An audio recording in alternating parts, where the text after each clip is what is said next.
Kum wa rahmatullahi wa barakatuhu.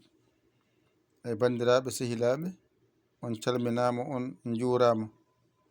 Alluwal ngal nanɗon ay an jiɗɗo yaade toon WhatsApp o nani ay mi fi hen udditima. Ay ɗo mi ƴettanma dental diine on tan. Ay dental diine 1 3 ngal 4 ngal 5 ngal 4 ngal 6 joni garane on hitan ko gotum. Alluwa ngal nanayi ay les ɗo piimi ay ari ay bange ma nano nanɗon ko wayno u e no e ɗon piyata ay mi fi hen udditima. Ay wona yide a ngali tan naata ɗo garata ni ay nande ni natirte on paamide a noon jogi telegram o. Ay joni ɗo kadi oɗo gonno ɗo o on somi ari joni mi waɗi ni mi waɗi copier mi jalta ɗo henne mi ara ga henne ɗo henne mi waɗa ɗo mi waɗa ni ay yalti boowal o moni mi ƴetta oɗone nulde ɗon to monto on ji joni so ari mi nawamo dental diine 3 ngal 4 ngal 5 ngal 1 e oɗo musidɗo men tedduɗo e oɗo 5 ngal 6 dental men ngal ɗo teddugal e oɗo musidɗo.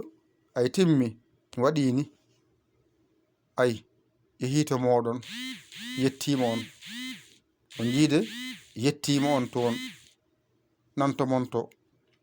Joni so ari noon a ari a waɗi ni an ɗo gonɗa ɗo mbiyami udditi dentalam ay nanɗo jooɗi ay mo les o mi fiye hen udditima. Ay bindugol u e n e o e so e u e l e o ɗon piyaten. Ay sen piyen tan ay udditima ay aɗini joni ay oɗo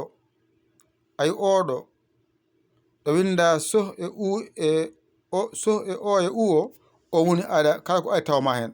Ay so waɗini tan mi yalti so wayini a suwa wonde hen ko ma piya hen ɗimmol waye ni ganda kala ko ay tawma ɗon.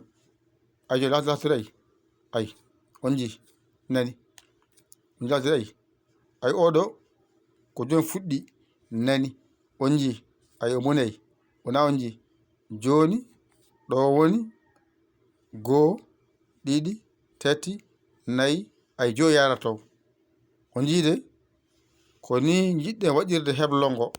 So Allah jaɓi yo Allah hokku en tawede ɗum on nani. Joni noon ay ɗo woni ɗum ɗo ɗum joni noon ɗo henne ay ko oɗo musidɗo Ahmadou Diallo Kaolack o on gonɗen e gollodirde ɗum.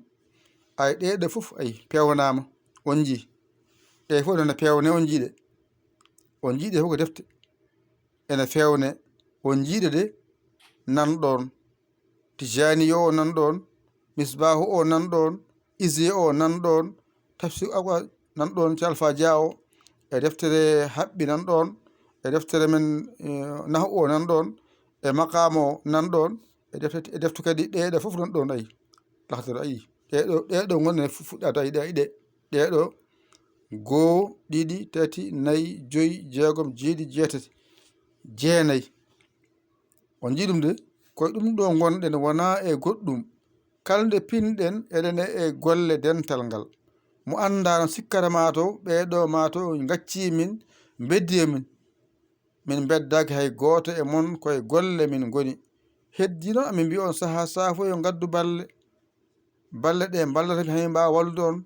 So goto fof no heediri banggue tan joɗiri e banggue e yo jarama de jokke golle min beltima de haaɗi ɗon jokkata golle weltintane weltinta ko goto kala e men waɗa kañum jeeyi golle ɗe daro e majje fewneɗe ha feewa ko ni mbimi en ko ni mbimi en. An nanowo haala jaɓowo haala ƴettu jawdi ma mbaɗa heen hoto ɗaw hoore ma e nde moƴƴere. Nde moƴƴere ko enen fof ndendinde. On jahat e haajuji moɗon, min keddo caggal moɗon. ɓeeɗo ko jayndiyankoɓe, ɓeeɗo ko dassinoɓe, ɓe ko windoɓe, goto fof jogiiɗo heedi.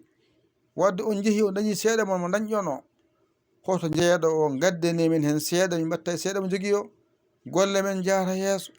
ko ɗum jinnon kadi haalande en, paamiren noon, gandiren noon, jokkiren noon golle. yo Allah wallu, yo Allah newnu musidɗo mon giɗe mon sabu Allah, Yaya Ly, Kala Sénégal.